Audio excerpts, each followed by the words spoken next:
नमस्कार, चक्रव्यूह में स्वागत है आपका। मैं हूं आपके साथ पल्लवी सिंह। उत्तर प्रदेश में लोकसभा चुनाव से पहले पोस्टर वॉर शुरू हो गया है और समाजवादी पार्टी के नेता आईपी सिंह ने बीते दिनों एक पोस्टर ट्वीट किया और सपा के दफ्तर के बाहर भी लगाया गया। इस पर लिखा था, यूपी जमा बिहार बराबर गई मोदी सरकार। और अब इसी पोस्टर के सामने एक और पोस्टर से जवाब दिया गया है। अब सवाल ये कि मोदी सरकार के खिलाफ अखिलेश का ये महागठबंधन आखिर कितना कारगर साबित होता है। क्योंकि पिछले चुनावों की अगर बात की जाए तो कुछ आंकड़े हम आपको दिखाएं तो समाजवादी पार्टी और जदयू की जो स्थिति है वो बेहद खराब रही। समाजवादी पार्टी को 80 में से जब 5 सीटें मिली, जबकि जदयू को 40 से कम 16 सीटें मिली। और अब यूपी में एक नए पोस्टर को लेकर इस तरह से विवाद शुरू हुआ है, जहां बीजेपी समाजवादी पार्टी पर हमलावर हो गई है। आज की चर्चा शुरू करने से पहले अब आपको दिखाते हैं पहले वो पोस्टर जिसे लेकर विवाद हुआ है, और फिर दिखाते हैं इस पर डिप्टी सीएम ब्रजेश पाठक और बीजेपी प्रवक्ता की क्या प्रतिक्रिया आई है।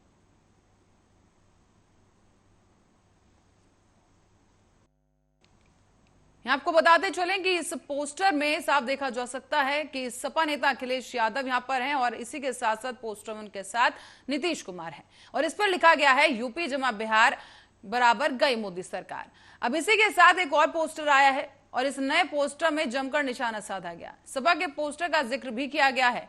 इस पोस्टर में लिखा है, पहले राहुल भैया, फिर माया बुआ, फिर राजभर और चाचा को मूर्ख बनाया। जो अपने खून का सगा ना हुआ उसे बिहार याद आया। उत्तर प्रदेश नवनिर्माण सेना की ओर से जारी ये पोस्टर में सपा राष्ट्रीय अध्यक्ष अखिलेश यादव और बिहार के सीएम नीतीश कुमार की फोटो लगाई गई है और अब इसी पोस्टर को लेकर जमकर विवाद खड़ा हो गया है। और अब आज की चर्चा में इसी बात पर हम शुरू करेंगे और बात करेंगे इस पोस्टर को लेकर कि क्या कुछ सियासत जो है बिहार में चल रही है और क्या आंकड़े और क्या नया फॉर्मूला लगाया जाएगा।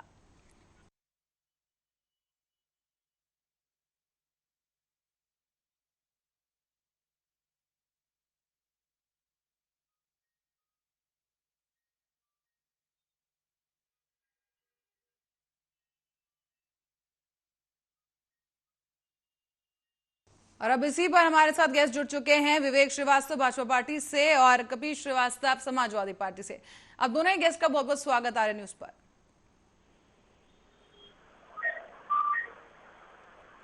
कपीश जी, पहले आपके पास आना चाहूंगी। सर, इस पोस्टर को लेकर क्या मायने समझे जाएं और ये जो पोस्टर है क्या बिगुल फूंक दिया गया है उत्तर प्रदेश में कि एक नया गठबंधन, एक नई तरह की राजनीति देखने को मिलेगी आने वाले दिनों में? देखिए, जिस पोस्टर पे बात हो रही है ये कोई समाजवादी पार्टी का आधिकारिक पोस्टर तो नहीं, लेकिन इसमें कहीं दो राय नहीं है कि समाजवादी पार्टी के एक प्रवक्ता के द्वारा ये पोस्टर लगाया गया और जो जन आकांक्षाएं हैं उत्तर प्रदेश की, जो गांव से हमारे अभिव्यक्त की जाती हैं, जो हमारे कार्यकर्ता अभिव्यक्त करते हैं, उसका प्रतिबिंब ये पोस्टर अवश्य करता है। तो कबीर जी, इस बात से भी तो पल्ला नहीं झाड़ा जा सकता कि ये पोस्टर सपा के ही कार्यालय के बाहर लगा है, तो बिना पार्टी के आला कमान की मतलब जानकारी के इस तरह का बड़ा एक बैनर लगा दिया जाता है और आप कह रहे हैं कि ये आधिकारिक पोस्टर नहीं है, तो फिर इसके क्या मायने समझे जाए? वही तो सुन तो ले, सुन तो। आधिकारिक पोस्टर ये तब होता है जब समाजवादी पार्टी के द्वारा जारी किया गया होता है। कपीश श्रीवास्तव भी एक राष्ट्रीय प्रवक्ता है, एक राष्ट्रीय प्रवक्ता वो भी आईपी सिंह साहब, उन्होंने अपना एक पोस्टर लगाया जी, और वो हमारे प्रवक्ता है, पार्टी के प्रवक्ता है और पार्टी के कार्यकर्ता नेता है। मैं आपको ये चीज स्पष्ट कह रहा हूं कि समाजवादी पार्टी के जो कार्यकर्ता और नेता हैं, जो पब्लिक के अंदर से जो आवाज आई है उसका ये प्रतिबिंब है पोस्टर, और इसको नकारा नहीं जा सकता। देखिए, ये जो पोस्टर लगा है इसने जो है दो काम किया है। एक तो ये कि भारतीय जनता पार्टी का जो टेम्परामेंट है उसका ये थर्मामीटर जरूर है, और जरूर इनके डीएनए की जांच भी होगी, इनके खून की, ये खून की जांच है।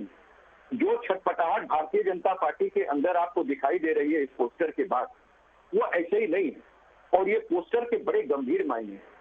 इसमें यद्यपि फोटो आपको दो की दिखाई दे रही है, दोनों उत्तर प्रदेश के विपक्ष, हमारे उत्तर प्रदेश के विपक्ष के नेता प्रतिपक्ष अखिलेश यादव जी और उनका गठबंधन, और प्लस बिहार के अंदर नीतीश बाबू और प्लस उनका गठबंधन, यानी उसमें कांग्रेस भी है, उसमें राष्ट्रीय जनता दल भी है, उसमें वीआईपी पार्टी भी है, उसमें तमाम लोगों की अन्य पार्टियां जो बिहार में शामिल है वो भी है।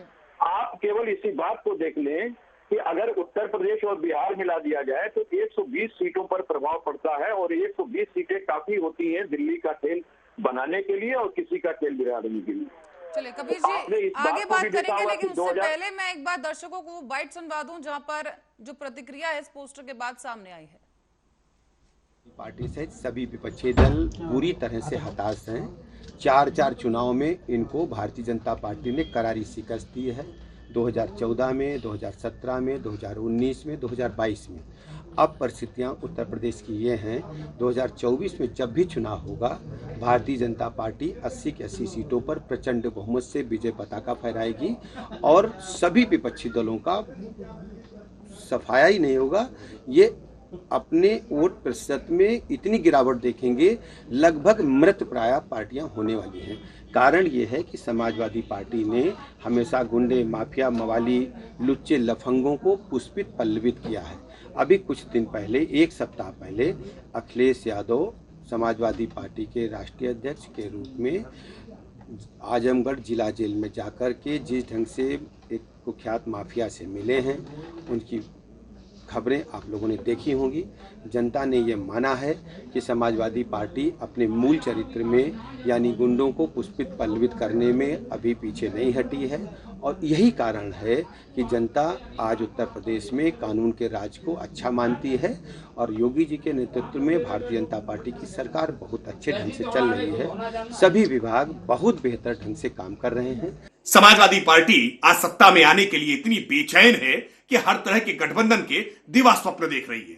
उत्तर प्रदेश में कांग्रेस के साथ हाथ मिला चुकी है, हाथी की सवारी कर चुकी है, सुहेल देव भारतीय समाज पार्टी के साथ गठबंधन करके उनको रुसवा कर चुकी है, चाचा की पार्टी के साथ हाथ मिला चुकी है, केशव देव मौर्य का हाथ झटक चुकी है। उत्तर प्रदेश में सारी संभावनाएं अब समाप्त हो गई हैं, इसलिए अब बिहार में वो नई संभावनाएं तलाश रहे हैं। लेकिन बिहार का कोई भी दल अखिलेश यादव जी के साथ नहीं जाएगा, क्योंकि अखिलेश यादव एक विश्वसनीय साथी नहीं है। ये पूरी राजनीतिक जमात को अब मालूम चल चुका। चलिए तो अब विवेक जी की बात जान चाहेंगे। विवेक जी, ये जो नया पोस्टर आया है समाजवादी पार्टी कार्यालय के बाहर जो लगा हुआ देखा, तो आप इससे क्या मायने समझते हैं? थोड़ा सा पल्लवी जी और स्पष्ट बोलिए, थोड़ा सा मैं बहुत रास्ते में मुझे आवाज स्पष्ट आ रही है थोड़ा सा। विवेक जी, एक पोस्टर आया है उत्तर प्रदेश में समाजवादी पार्टी के मुख्यालय के बाहर, ये पोस्टर लगा हुआ है कि जो अखिलेश यादव और नीतीश कुमार के साथ मिलकर ये पोस्टर लगा है कि यूपी जमा बिहार बराबर गई मोदी सरकार। देखिए, ये आईपी सिंह जी का गुड़ागणित हो सकता है, और इसके पहले भी तमाम उसी तरह के गुड़ागणित के लिए जाने जाते थे। तो समाजवादी पार्टी तो ट्विटर और एसी खबरों के लिए जानी जाती है, अगर कार्यालय के सामने पोस्टर लगा के दिल को तसल्ली दे रहे हैं तो इसमें कोई बहुत हाय तौबा करने की जरूरत नहीं है। ये पोस्टर और ट्विटर और एसी खबरें वाली पार्टी बन चुकी है। भारतीय जनता पार्टी जमीन पर है, अपने कार्यकर्ताओं के दम पे, अपने नेताओं के साथ हम जनता के बीच में रहते हैं। हमें इन पोस्टरों की कोई चिंता जैसी वाली बात नहीं है। हाँ, जो लोग इस तरह का पोस्टर वार चला करके अपने दिल को तसल्ली देने की कोशिश कर रहे हैं वो करते रहे, वो इसी में व्यस्त रहे, ठीक है, अच्छी बात है।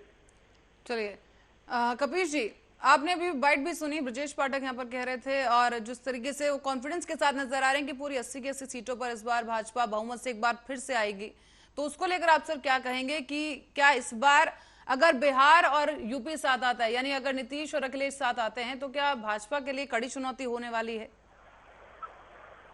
पल्लवी, एक तो अपने आप पीसीआर से कह दें कि नेशनल स्पोक पर्सन हूं मैं, तो उसको अंकित कर दिया जाए। और दूसरा ये कि जो अभी जिक्र कह रहे थे या आपने जो कहा कि आपने सुनवाया है, भाजपा के 7 बड़े लोगों ने इस पोस्टर पर अपनी बातें बयान प्रस्तुत किए हैं, जो कि उनके टेम्परामेंट के जो क्या असर हुआ है, उनके डीएनए पे पड़ा है, वो दिखाई दे रहा है। और कलबलाहट इस तरीके की है कि एक छोटा सा पोस्टर जिसके अंदर एक शब्दावली खाली लिख दी गई, यूपी प्लस बिहार गई मोदी सरकार, एक इस लाइन ने भारतीय जनता पार्टी को पूरी तरीके से झकझोर दिया। और झकझोरा सिर्फ यूं ही नहीं, आप देखिए पहले जहां मुख्य रूप से ये 6 जगहों पर थे, वहां से ये 5 में चुके हैं। पश्चिम बंगाल के अंदर इनके पास अपनी सत्ता नहीं है, बिहार के अंदर इनके पास सत्ता नहीं रही, और आप देखिए जिस तरीके से मध्य प्रदेश में तोड़ फोड़ की राजनीति करके इन्होंने सत्ता हासिल की है, वहां पे कांग्रेस की सरकार थी, कांग्रेस चुनाव जीत करके आई थी। उसी तरीके से देखिए राजस्थान में इनकी नहीं है, दिल्ली में इनकी नहीं है, पंजाब में इनकी है। जिस तरीके से आपने देखा कि अन्य भी जगहों पे जहां इनकी सरकारें हैं वहां इनके विधायक 2 या 4 या 10 की संख्या में, तो वो ये खूब आकलन कर रहे हैं। और 2022 के इलेक्शन में जो समाजवादी पार्टी ने इनको नेक टू नेक फाइट दी, जिसमें 111 हमारी और 91 की 125 सीटें, साथ ही 13% मतों की अभिवृद्धि की है और 200 से 210 सीटें महज इनके डबल इंजन के जो प्रशासन की विसंगतियों की वजह से। कबीर जी, क्या आपको लगता है कि नीतीश और अखिलेश के साथ आने से उत्तर प्रदेश में इस बार समीकरण बदला हुआ होगा? क्योंकि अगर हम पुराने आंकड़ों को देखें तो कुछ खास प्रदर्शन नहीं कर पाई समाजवादी पार्टी और नीतीश कुमार की जो पार्टी। देखिए पल्लवी, अगर आंकड़ों की आप बात करती हैं तो आप बताइए कि भारतीय जनता पार्टी के पास सबसे मजबूत जो प्रधानमंत्री का चेहरा था वो अटल बिहारी वाजपेयी जी का चेहरा था। 2004 के अंदर आपने देखा था कि इंडिया शाइनिंग भी हो रही थी और क्या बोलते हैं फील गुड भी हो रहा था। और उसके बाद क्या हुआ कि बैक हो गया और इंडिया शाइनिंग की जगह इंडिया तो पहले ही पे शाइनिंग कर रहा था, इनका झूठ शाइन करने लगा और आपने देखा कि 10 साल इनकी सरकारें चली गई। तो अंडर एस्टिमेट करके अंडर करंट को नहीं रखना चाहिए। आज मुद्दे ज्यादा हावी हैं किसी भी राजनीतिक दल पर से, और मैं बार बार आपको कह रहा हूं कि जो व्यक्ति व्यक्तिवाद पर जाता है, यानी भारतीय जनता पार्टी इस समय व्यक्तिवाद पर है, वो मोदी से बड़ा किसी को नहीं मानती, इस देश को भी बड़ा नहीं मानती। और वो इसीलिए अपने जितने सहयोगी थे पूरे देश के अंदर उन्होंने खो लिए। ना इनके पास शिवसेना है, ना इनके पास अकाली दल है, ना इनके पास जनता दल यू है। इनके पास जो 40 के 40 दल थे वो नहीं है। आज जरूर 2 पार्टियां केवल उत्तर प्रदेश में रह गई हैं, एक जनता दल और दूसरा निषाद पार्टी, दोनों दो जो जाति के आधार पर और परिवारवाद के आधार पर ही निर्धारित है। और ये देखिए कि किस तरीके से उन पार्टियों से तालमेल करते हैं, कहते हैं कि हमारी विचारधारा राम और रामत्व की प्राप्ति वाली है। वहीं निषाद पार्टी के राष्ट्रीय अध्यक्ष भगवान श्री राम को एक माता कौशल्या जी के ऊपर जो है एक से गाली देते हैं कि राम जी दशरथ के पुत्र नहीं बल्कि सिंगी ऋषि के पुत्र हैं, उनको ये महिमा मंडित करके और उनको पारितोषिक रूप में कैबिनेट मिनिस्टर बनाते हैं। तो भारतीय जनता पार्टी आज किस जगह पे पहुंच चुकी है। विवेक जी, जिस तरह से कहा जा रहा है कि भारतीय जनता पार्टी के पास आज उनके साथी कहीं ना कहीं पिछड़ गए हैं, तो इसको लेकर आपकी क्या राय है सर? कि क्या भारतीय जनता पार्टी कहीं ना कहीं एक तरीके से ये संदेश देना चाहती है कि वो अपने आप में ही सक्षम है और अब किसी की जरूरत नहीं है?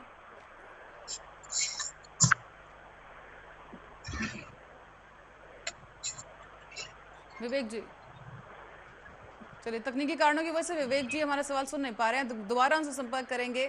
तब तक कबीर जी के पास वापस जाते। कबीर जी, जिस तरीके से समाजवादी पार्टी के इतिहास को देखा जाए तो कोई भी गठबंधन जो अखिलेश सरकार ने किया है तो ज्यादा देर तक टिक नहीं पाया, चाहे फिर वो कांग्रेस रहा हो, मायावती की पार्टी रही हो, और अब ये नीतीश कुमार के साथ जो कयास लगाए जा रहे हैं कि अब एक महागठबंधन उत्तर प्रदेश में देखा जा सकता है।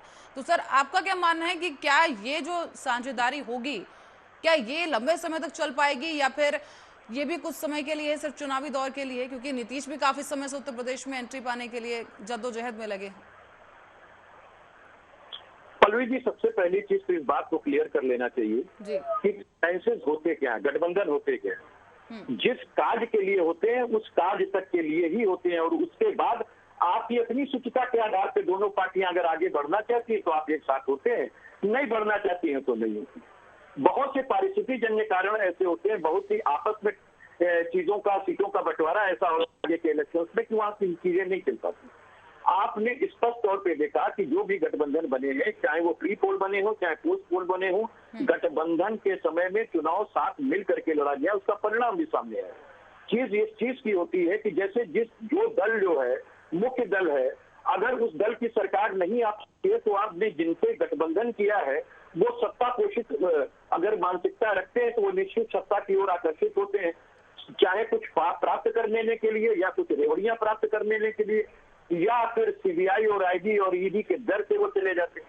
तो ये सारी चीजें उन चीजों पे कायम होती है। देखिए बहुत सीधी बात आपको कह रहे हैं, बहन मायावती जी से समाजवादी पार्टी का गठबंधन हुआ, उस गठबंधन के आगे आपने देखा होगा कि समाजवादी पार्टी ने उन सारी सीटों को रजामंदी से दे दिया जो बहन मायावती जी के लिए उचित फिट होती थी, जिस पर उन्होंने उंगली रखी वो उनकी हो गई, और उन सीटों पे आपने देखा कि वो 10 होगी और हम 5 थे और हम 5 के 5 ही हो गए। लेकिन हमें भले प्रभाव ना पड़ा हो, लेकिन 10 सीटें उन्होंने जीती।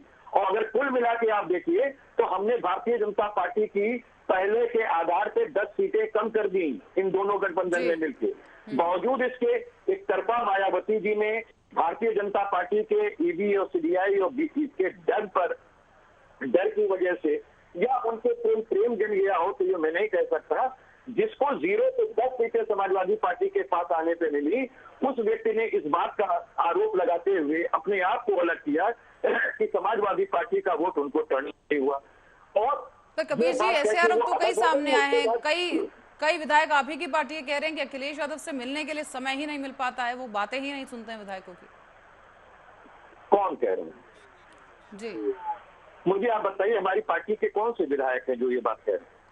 इस तरह की खबरें सर आई हैं, और साथ ही साथ जिस तरह से शिवपाल यादव की तरफ से जो बयान सामने आया, उन्होंने भी इस तरह से कहा है। जी, हमारे यहाँ लोकतंत्र है और लोकतंत्र के मूल्यों पे हमारे यहाँ विधायक भी समझते हैं, हमारे पार्टी का छोटा बड़ा कार्यकर्ता भी समझता है। समाजवादी पार्टी में सभी कैडर के हैं, विधायक हो या कपिल श्रीवास्तव हो या कोई भी हो, हम लोग एक जैसे ही राष्ट्रीय अध्यक्ष जी से मिलने का अधिकार पाते हैं और उनसे मिलते हैं, और सहयोग संगठन को सारे लोग देते हैं।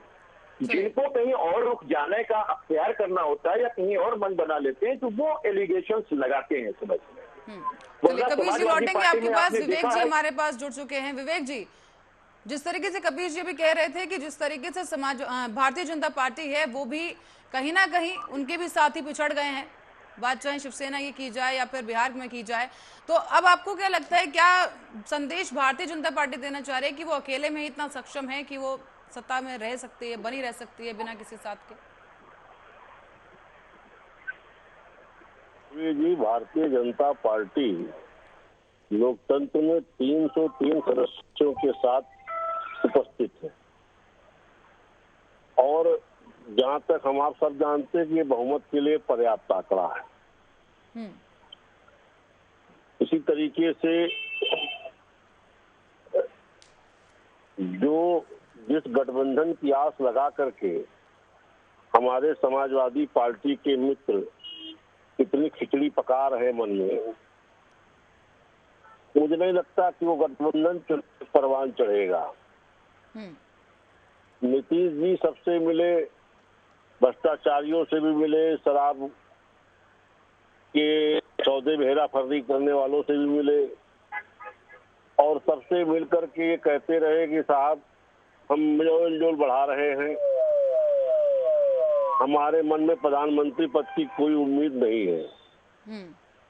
लेकिन सब जानते हैं कि नीतीश जी की यात्रा किस उद्देश्य से थी, और विपक्ष की एकता के रास्ते में सबसे बड़ी बाधा स्वयं कांग्रेस है। तो जिस तरह से विपक्ष बिखरा हुआ है, मुझे नहीं लगता कि ये गठबंधन कहीं परवान चढ़ने वाला है।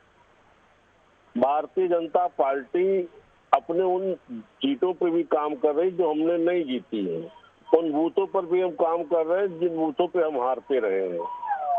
हमारे कार्यकर्ता भारत सरकार, प्रदेश सरकार की योजनाओं के साथ, नेताओं के साथ, जनता के बीच में है।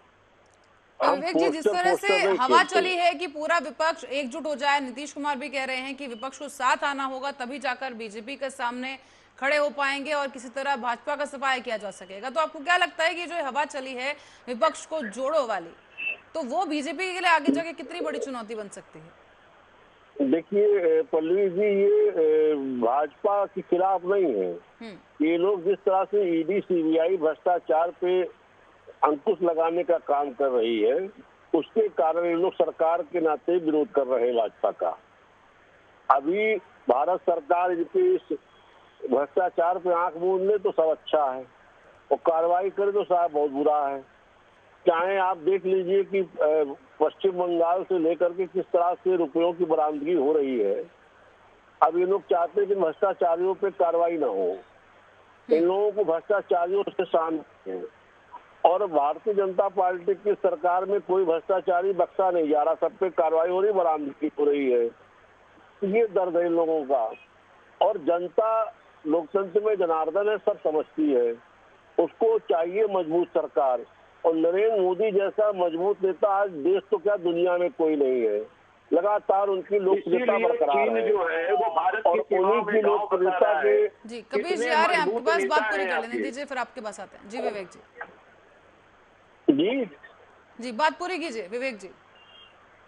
और उसी लोकप्रियता के चलते भारतीय जनता पार्टी फिर दोबारा सत्ता में प्रचंड बहुमत के साथ वापसी अपनी दर्ज करने जा रही है। इसमें किसी को शक शुबा नहीं होना चाहिए। हाँ ठीक है, अखिलेश यादव जी ट्विटर पे, पोस्टर पे, एसी कमरे में बैठ करके अपना कुछ विरोध करते रहे, दुकान उनकी भी चलनी चाहिए, हम उनकी दुकान बंद नहीं कराना चाहते। जी चलिए कबीर जी देखिए पल्लवी जी, इन्होंने साफ कह दिया कि ये दुकान चलाते।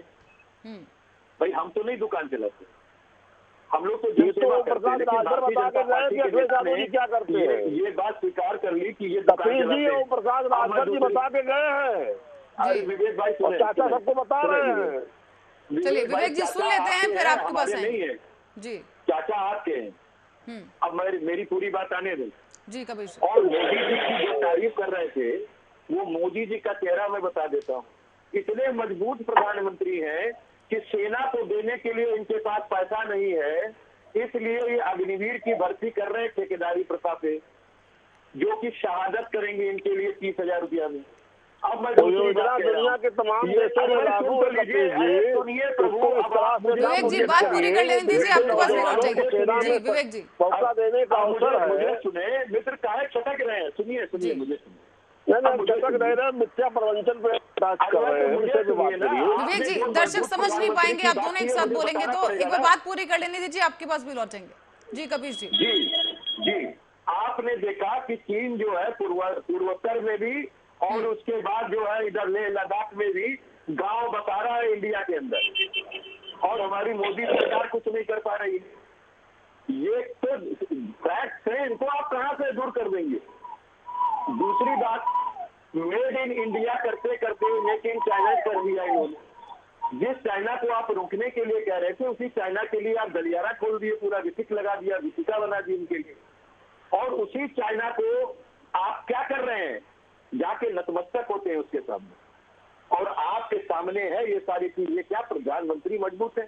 क्या ये प्रधानमंत्री मजबूत है जिन्होंने इंडिया की इकोनॉमी को जो है वो जमीन पे ला दिया? जीडीपी जो है माइनस में चली गई। आज देश की बेरोजगारी दर ऐतिहासिक है, महंगाई डबल डिजिट के अंदर चल रही है। 16 करोड़ लोगों को नौकरी देने का वादा था और आपने मात्र 7 लाख लोगों को नौकरियां दी है। ये आपने संसद में एक्सेप्ट किया है। यानी कि कहां पर बेरोजगारी पहुंच गई है कि एनसीआरबी के डाटा कहते हैं कि सबसे ज्यादा आत्महत्याएं जो है वो शिक्षित बेरोजगारों ने की है बेरोजगारी, और वैसे सबसे ज्यादा मजदूरों ने की। अमीर और गरीब की खाई बढ़ गई है। 51 लाख करोड़ रुपया आपने विदेशों से जो है वो कर्ज उठाया आप पिछले 8 वर्षों में, और 65 वर्षों में इंडिया ने जो है महज 49 लाख करोड़ रुपया उठाया था। इंफ्रास्ट्रक्चर के नाम पे आपने क्या दिया? अगर आपने एम्स दिया, आईआईटी दी, रुड़की दी, एमएनआर दिया, कि आपने डीआरडीओ दिया, हिंदुस्तान एरोनॉटिक्स लिमिटेड दिया, कि आपने इसरो दे दिया, क्या नई चीज दे दी? नया कौन सी चीज दे दी आपने? इंफ्रास्ट्रक्चर वहीं का वहीं खड़ा है, रेल डाक विभाग वहीं का वहीं खड़ा है। आपने किया क्या इन पैसों का जो 65 साल में सरकारों ने किया? आपने केवल देश की संपत्तियां बेची, आपने सेल बेचा, आपने जेल बेचा, आपने रेल बेचा, आपके सामने सारी चीजें हैं। और आज उसी का असर है कि प्रधानमंत्री जी ये कमजोर प्रधानमंत्री साबित हुए हैं, जो न देश की जीडीपी संभाल पाए, जिन्होंने देश की महंगाई संभाल पाए, और आज चंद पूंजीपतियों के लिए वो सरकार चला रहे हैं। कबीर जी आपने बहुत सी चीजें गिनवाई, मैं आपसे भी पूछना चाहती हूँ कि समाजवादी पार्टी के टाइम पे कितनी बेरोजगारी दर थी? नहीं कबीर जी, समाजवादी पार्टी के टाइम पे बेरोजगारी दर क्या थी? आपने काफी चीजें गिनवाई, मैं आपसे भी जानना चाहूंगी। समय तो जनता ने आपको भी दिया, तो समाजवादी पार्टी क्यों आखिर पिछड़ गई? जनता ने फिर क्यों नकार दिया? पल्लवी जी, मैं तो इस बात स्पष्ट कहता हूं कि समाजवादी पार्टी ने जितना विश्वास और विकास किया था 2012 से 17 में, भारतीय जनता पार्टी ने क्या किया? मैं आपको एक उदाहरण दे देता हूं। विकास लखनऊ के अंदर किया था। अंतरराष्ट्रीय इकाना स्टेडियम समाजवादी पार्टी ने, अंतरराष्ट्रीय हमारा पुलिस स्टेशन उत्तर प्रदेश के अंदर जो हमारा मुख्यालय है वो समाजवादी पार्टी ने, शहीद पथ से लेकर के किसान पथ और उसको पूरा बता करके विकास किया। 3 जगह मेट्रो चलाई, यही नहीं कैंसर हॉस्पिटल बनाया, जेपनिक बनाई, और आप देख लीजिए कि रिवर फ्रंट बनाया। और जिस तो आप ये कह रहे हैं कि भाजपा ने सत्ता में आने के बाद उत्तर प्रदेश में कोई विकास नहीं किया है? मुकदमा नहीं करते हैं। कबीर जी, आप ये कह रहे हैं कि भाजपा ने कोई विकास नहीं किया? आपके सामने है, मैं तो गिनती गिना रहा हूँ। चलिए विवेक जी से जवाब ले लेते हैं। विवेक जी, आप सुन रहे थे, कबीर जी का यहाँ पर कहना है कि कोई विकास कार्य नहीं किया गया है भारतीय जनता पार्टी के कार्यकाल में। पूछिए लखनऊ में इन्होंने क्या कर दिया। लखनऊ राजधानी है, ये अपना जवाब ले लेते हैं। कबीर जी जवाब ले लेते हैं। विवेक जी, लखनऊ में किया गया 4 काम पूछ लीजिए। पल्लवी जी, जब इनका शासन था तो विकास की किरण सैफई, इटावा, मैनपुरी में दिखाई देती थी। कबीर जी, समय की कमी है, बात पूरी कर लेने दीजिए वरना कोई समझ नहीं पाया। इसके अलावा पूरे प्रदेश में विकास का सूखा पड़ा रहता था। अब स्थिति ये है कि आज पूरे प्रदेश में विकास की गंगा बह रही है। पूर्वांचल एक्सप्रेस वे नहीं दिखाई देता, बुंदेलखंड एक्सप्रेस वे नहीं दिखाई देता, गोरखपुर में काम करता हुआ एम्स नहीं दिखाई देता। कबीर जी, बात पूरी कर लेंगे, जनता समझ नहीं पाएगी, दोनों एक साथ बोलेंगे, आवाज क्लियर नहीं आएगी। जी रुपए पानी में बह गए। कबीर जी, बात पूरी कर लेने दीजिए। विवेक जी, अयोध्या का डेवलपमेंट नहीं दिखाई देता। ये तमाम चीजें जो इनको नहीं दिखाई देती। अच्छा, जब ये शासन में थे तो यही लखनऊ की सड़कों पर रोड शो के दौरान अखिलेश यादव बिजली का तार पकड़ लेते थे। उनको कॉन्फिडेंस था कि इन तारों में बिजली नहीं है। आज स्थिति ये है कि हम गांव-गांव, घर-घर बिजली पहुंचा चुके हैं। तो सब सारी चीजें इन्हें नहीं दिखाई देती, जनता को दिखाई देती है। जनता हमें आशीर्वाद दर आशीर्वाद दिए जा रही है, और ये ट्विटर पे और ऐसी कमरे से। चलिए, समय की कमी है विवेक जी, आपको यहाँ पर रोक रही हूँ। क्लोजिंग स्टेटमेंट सर आपकी तरफ से कि जो ये पोस्टर और महागठबंधन को लेकर जो अटकलें लगाई जा रही हैं उत्तर प्रदेश में, तो ये आगे जाकर बीजेपी के लिए क्या कुछ रणनीति होगी, या बीजेपी की जो तय रणनीति है उस पर इसका क्या असर पड़ेगा? बीजेपी की रणनीति जनता के बीच जाकर के बनती है, जनता के बीच रहते हैं। इन पोस्टरों से, इन ट्विटरों से, इन ऐसी खबरों से बीजेपी का कुछ नहीं बिगड़ने वाला।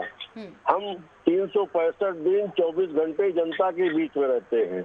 इन पोस्टरों से हमारा कुछ होने जाने वाला नहीं है। कोई गठबंधन बना ले, कोई कुछ कर ले, भारतीय जनता पार्टी 2024 के लोकसभा चुनाव में पिछले भी ज्यादा कबीर जी से फाइनल स्टेटमेंट ले लेते हैं। कबीर जी, आने वाले चुनाव को देखते हुए समाजवादी पार्टी की क्या कुछ रणनीति रहने वाली है? अगर महागठबंधन की हम बात करें तो क्या, जैसे कि नीतीश कुमार साथ आने की अटकलें लगाई जा रही हैं, तो क्या और भी कोई पार्टी है जिसके साथ आप गठबंधन कर चुके थे? क्योंकि कांग्रेस की तरफ से भी कहा जा रहा है कि विपक्ष के तौर पर कांग्रेस ही एक बड़ी पार्टी है जो विकल्प के तौर पर खड़ी हो सकती है, इसके अलावा कोई और विकल्प नहीं है। पल्लवी जी, एकदम स्पष्ट बात आपको बता दूं, विपक्ष की जितनी भी पार्टियां हैं उसमें से कुछ पार्टियों के बीच में पोस्ट पोल होगा, कुछ में प्री पोल होगा, अलायंस होगी। अलायंसेस दोनों हाल में होते हैं, प्री पोल भी होना, पोस्ट पोल भी होना। कुछ आपको पोस्ट पोल दिखाई देंगे, कुछ प्री पोल दिखाई देंगे। आप देख लीजिएगा कि जो कपिल श्रीवास्तव कह रहे हैं यही होता हुआ नजर आएगा। इनके साथ कोई चलने के लिए तैयार नहीं है, क्योंकि ये तानाशाह व्यक्त हो गए। ये व्यक्तिवादी लोग हैं, ये समूहवाद में, समाजवाद में विश्वास नहीं करते, ये देश के आईन और संविधान में विश्वास नहीं करते। ये अब एकला चलेंगे क्योंकि इनकी एनडीए समाप्त हो चुकी है। केवल भाजपा सरकार नहीं है, ये मोदी सरकार चल रही है। भाजपा भी समाप्त है क्योंकि एडीआर की रिपोर्ट है 45% बाहर के दलों से आकर के अपनी विचारधारा पे चलने वाले नेता इनके हैं।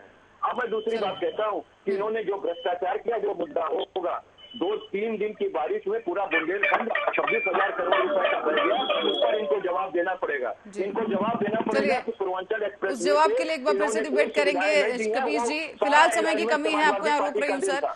आप दोनों गेस्ट का बहुत बहुत स्वागत आर न्यूज पर हमारे साथ जुड़ने के लिए। और दर्शकों को बता दें कि एक बार फिर से उत्तर प्रदेश में जो सियासत है गर्मा चुकी है। पोस्टर के सामने आने के बाद से लगातार उत्तर प्रदेश में बयानबाजी का सिलसिला भी चल रहा है, और यहाँ पर समाजवादी पार्टी और भाजपा एक बार फिर आमने सामने है। एक दोनों के बीच में एक रार देखने को मिल रही है पोस्टर को लेकर, और जो महागठबंधन की अटकलें लगाई जा रही हैं। फिलहाल ये अटकलें हैं, आधिकारिक तौर पर इसकी घोषणा कब की जाती है और किस तरीके से सीटों का बंटवारा किया जाएगा, और क्या कुछ रणनीति, साझा रणनीति कह लें इसको, जो सामने आएगी, वो देखने वाली बात होगी।